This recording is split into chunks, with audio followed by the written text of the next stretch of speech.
वो शख्स कभी भी तुम्हारा नहीं हो सकता। मुझे मालूम है वो मेरा नहीं होगा कभी, बस शौक है उसके खातिर बर्बाद होने का।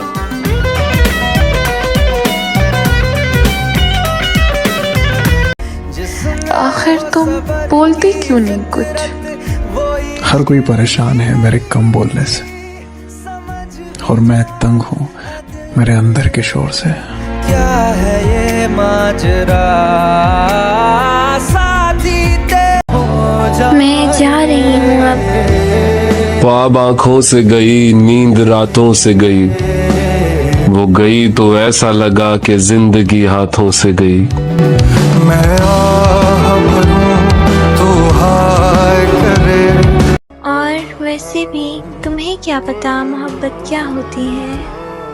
मुंह ज़बानी न जिताता कि मोहब्बत क्या है, मैं तुझे करके दिखाता कि मोहब्बत क्या है।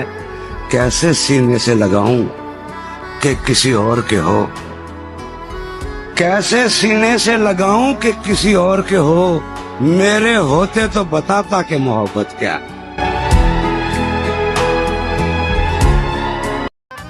मैं ना मिली तो इतनी चाहत के बाद भी अगर तू ना मिला मुझे, तो इसको अपनी औकात मान लेंगे।